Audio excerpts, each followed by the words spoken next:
లేదు. జనరల్‌గా లేదు. కాకపోతే దేన్నో ఊటంకిస్తూ కాబట్టి బట్టలు ఎవరిష్టం వచ్చినట్టు వాళ్ళు వేసుకోవచ్చని అన్వయించారు. హ్మ్. ఇంటర్ప్రిట్ చేశారు.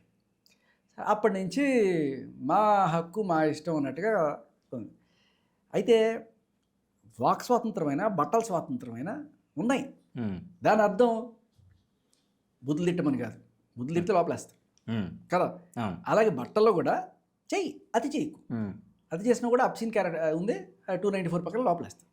సో వీళ్ళు ఏం ప్రచారం చేస్తున్నారంటే హ్మ్. అబ్‌సీన్ బట్టలేసుకొని అంటే బికినీ లాంటివి వేసుకొని కూడా హ్మ్. అది లీగల్ అన్నట్టుగా ప్రచారం చేస్తూ జనాల్ని ఒక కన్‌ఫ్యూజన్ మోడ్‌లోకి నెడుతున్నారు. ఈ అవాస్తవాల్ని మనం భగ్నం చేయాల్సిన అవసరం ఉంది. లేకపోతే ఇది నెక్స్ట్ జనరేషన్ మీద పడి వాళ్ళు కూడా ఇటువంటివి తయారైతే ఎస్పెషల్లీ ఇప్పుడున్న పేరెంట్స్ ఎవరైతే ఉన్నారో వాళ్ళు చాలా వరీడ్‌గా ఉన్నారు. ఇప్పుడే సగం సగం మాటలు వినట్ల. ఈ సెల్ ఫోన్లు ఇవన్నీ వచ్చిన తర్వాత పిల్లలు మాట్లాడకుండా ఎక్కడ చెడిపోతారా పిల్లలు. అమ్మాయి లేదు, అబ్బాయి లేదు. ఎవరైనా సరే. హ్మ్. ఇలా తప్పుదారి పడతారు, వీళ్ళకి మంచి వాల్యూస్ నేర్పించాలి అనుకునే పేరెంట్స్ చాలాసార్లు ఏమవుతుందంటే అన్నీ కూడా పేరెంట్స్ పిల్లలతో షేర్ చేసుకోలేరు. కొంత లిమిట్ ఉంటుంది వాళ్ళకి కూడా. వాళ్ళు ఏం కోరుకుంటారంటే ఇటువంటి ఎపిసోడ్ ఏదైనా జరిగినప్పుడు, ఇదిగో చూసావా ఆవిడకి ఇట్లా జరిగింది కాబట్టి మనమైనా సరే హ్మ్. జాగ్రత్తగా ఉండాలి. ఇట్లాంటి వాళ్ళని ఇట్లా అనుకుంటారు సమాజం అనే విషయం పిల్లలకి గనక తెలిసేట్టు పేరెంట్స్ ఇవాళ చేయకపోతే అంటే జనరల్‌గా అదే చేస్తున్నారు. అందుకే ఈ ఇష్యూ ఇంత రగులుతుంది. ఆవిడ వల్ల కాదు. హ్మ్. ఆవిడ సాగదీయాలనుకోవట్ల. జనాలందరూ కోరుకుంటున్నారు ఈ డిస్కషన్ జరగాలి. పిల్లలు అందరూ చూడాలి. హ్మ్. ఆడాళ్ళైనా, మగాళ్ళైనా ఇద్దరు చూడాలి. చూసిన తర్వాత ఎస్పెషల్లీ ఆడపిల్లలు నువ్వు గమనిస్తే ఈ ఎఫ్ఐఆర్‌లో ఎక్కువ మంది ఆడవాళ్ళ పేర్లే ఉన్నాయి. హ్మ్. అవును. మీ టాప్ 5లో 4థ్ ప్లేస్‌లో నాదుంటే మిగతా నలుగురు లేడీసే. కరాటే కళ్యాణ్ గారు కావచ్చు, ప్రియా చౌదరి గారు కావచ్చు, లేకపోతే ఆవిడ సంజయ్ రెడ్డి సంధ్య గారు. రెడ్డి గారు కావచ్చు. సో, ఇలా వీళ్ళందరూ మహిళలే. హ్మ్. ఎగనెస్ట్‌గా వచ్చింది కూడా మహిళలే. ఎందుకయ్యా అంటే సమాజం మీద ఒక రెస్పాన్సిబిలిటీ, ఒక చెడు ప్రభావం మన నెక్స్ట్ జనరేషన్ మీద ఉండొద్దు అనే దీంతోటి వీళ్ళందరూ రావడం జరిగింది. సో, లేదు ఆవిడ ఇచ్చిన కంప్లెయింట్. హ్మ్. ఆ కంప్లెయింట్ చూస్తే శివాజీ గారు నన్ను అనలేదు. కానీ నేను ఒక వాక్ స్వాతంత్ర హక్కు ఉన్న నేపథ్యంలో నా హక్కుని ఫ్రీడమ్ ఆఫ్ స్పీచ్ ప్రకారం నేను చెప్పాను హ్మ్. అని చెప్పి. మరి నీకు ఫ్రీడమ్ ఆఫ్ స్పీచ్ ఉంటే వాళ్ళకు ఉండేదేంటి? హ్మ్. నాకు ఉండేదేంటి? మాకుండదా? సో, ఇక్కడ నీ జనరల్‌గా ఒపీనియన్ నువ్వు చెప్పొచ్చు శివాజీ మీద. నీ మీద వేరే వాళ్ళు ఒపీనియన్ చెప్పకూడదా? ఇప్పుడు ఒక షోలో ఒక సరదా క్వెషన్ యాక్చువల్‌గా ఇది. షోలో ఇప్పుడు ఆర్‌జీవి గారు ప్రశాంతంగా ఉన్న వాళ్ళందరి జీవితాలు తీసుకెళ్ళి బండలు ఏస్తుంటారు అని చెప్పేసి ఒక క్వెషన్ ఆలీ గారు అడిగితే, నా జీవితంలోనే కాదు అందరి జీవితాల్లో ఏస్తుంటాడు ఆయన అనేసి. సో, జనరల్‌గా సినిమా ఇండస్ట్రీకి వచ్చేసరికి అసలు సినిమాలు, ప్రొడక్షన్, రిలీజ్‌లు ఈ హడావిడి ఉంటుంది. ఇది ఎంటర్‌టైన్‌మెంట్ కంప్లీట్‌గా. ఒక రకంగా చెప్పండి ఇదొక రకం ప్రశాంతంగా వెళ్ళిపోయే ఒక ఫీల్డ్. కానీ అప్పుడప్పుడు డ్రగ్స్‌కి సంబంధించి రైట్?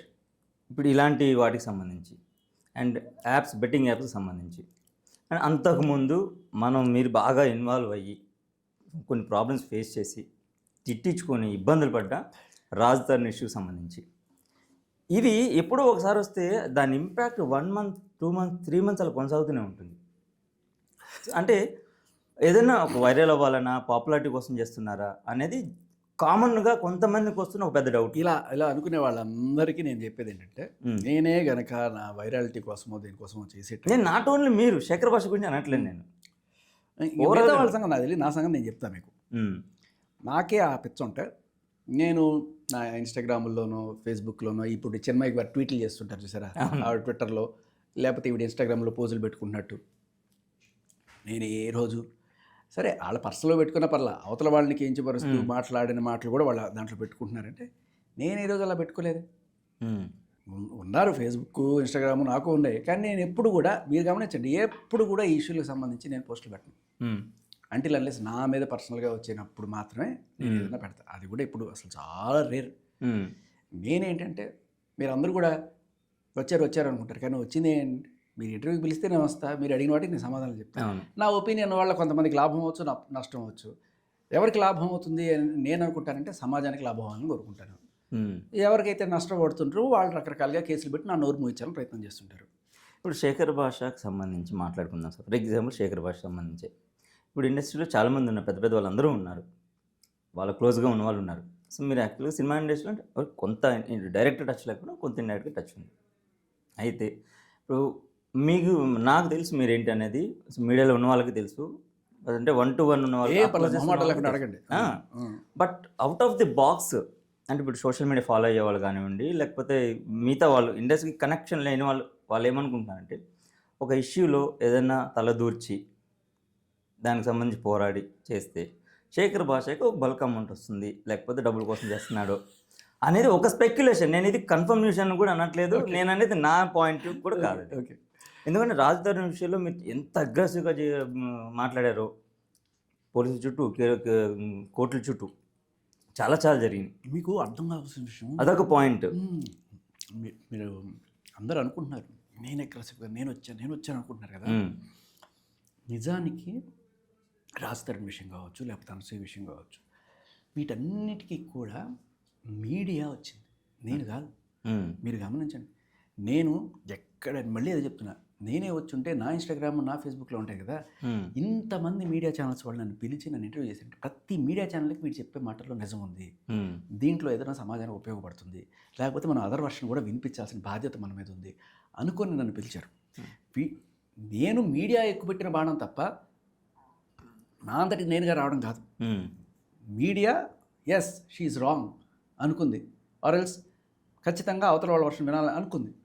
అప్పుడు నేను లేకపోతే ఇంకా అలాంటి విశ్లేషకులు ఎవరైతే ఉంటారో, సామాజిక వేత్తలు ఎవరైతే ఉంటారో వాళ్ళని ఖచ్చితంగా ఇన్వైట్ చేస్తుంటారు.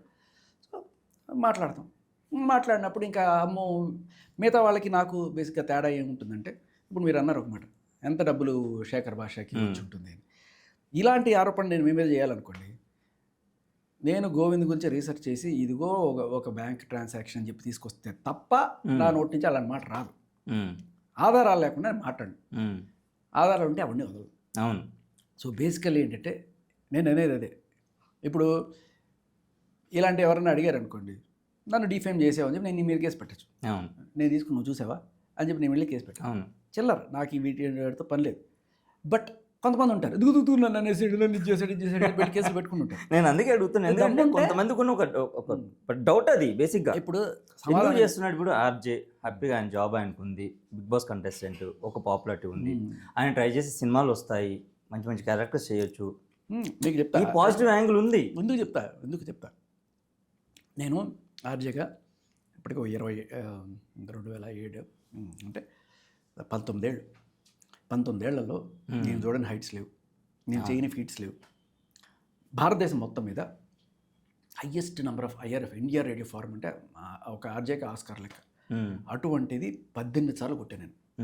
ఓకే, దానికి ఇంకా ఇండియాలో మన రాష్ట్రాల్లోనే కాదు, తెలుగు రాష్ట్రాల్లోనే కాదు, ఏ భారతదేశం వేరే రాష్ట్రాల్లో కూడా ఇన్ని అవార్డులు తెలుసుకున్న వేరే ఆర్జేనే లేడు. దీనికి తోడు రికార్డ్ లెవెల్ మ్యారథాన్స్ చేశాను నేను, 100 hours నాన్ స్టాప్ ఆర్జే ఫీట్లు చేశాను నేను. తర్వాత టీవీలో కూడా సేమ్ స్టింగ్, ఒక పక్క రేడియో చేసుకుంటూ ఒక పక్క టీవీలో కూడా యాంకర్గా జెమినీ మ్యూజిక్ ఇటువంటి వాటిలో చేసుకుంటాను. సో ఇవన్నీ చూశాను, పర్లేదు. నేను ఇల్లు కొనుక్కున్నాను, కారు కొనుక్కున్నాను, ఫ్యామిలీ ఆల్ వెల్. ఒకనొక సిచ్యువేషన్లో నాకు నాకు ఒక అన్యాయం జరిగింది. అన్యాయం జరిగినప్పుడు నేను పోలీస్ స్టేషన్కి వెళ్ళాను.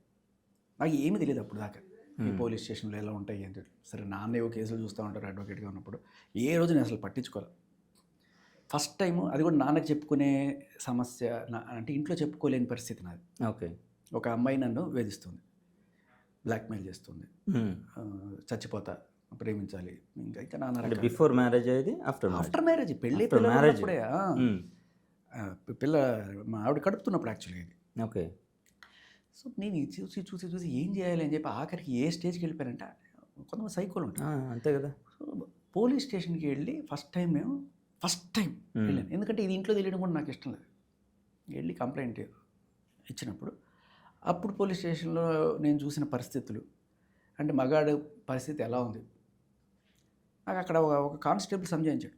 నేను 3 రోజులు తిరిగా కంప్లైంట్ ఇచ్చి, కంప్లైంట్ రిసిప్ట్ ఇచ్చారు తప్ప కనీసం ఎఫ్ఐఆర్ కూడా చేయలేదు. ఏంటి సార్ ఇది, నేను ఆధారాలు అన్నీ పట్టుకెళ్ళాను. అంటే భయ్యా అదే అమ్మాయి వచ్చి నీ మీద కేసు పెట్టాలంటే ఇలా అవుతుంది, అదే నువ్వు ఆడదాని మీద నువ్వు కేసు పెట్టి నువ్వు మగాడి భయ్యా అన్నాడు. నా ఈగో హర్ట్ అయింది, ఎందుకు లేదని చెప్పి నేను అప్పుడు సరే మా నాన్నకి తెలిసిన వాళ్ళు వీళ్ళు వస్తే మా నాన్నకి తెలియకుండానే మా అంకుల్ వాళ్ళని కొంతమంది పోలీసు వాళ్ళు అంటే ఇట్లా జరిగిందని ఆయనకి చెప్పుకున్నాను. చెప్పి ఏం చేయాలంటే సరే కంప్లైంట్ ఏం రాసి ఇచ్చావో చూసారని, సరే దీనికి కొంచెం చట్టం కూడా కరెక్ట్గా పడేట్టు ఉండాలి ఇవి అని చెప్పి అనేది సరే రాసుకొని వెళ్ళాను. But still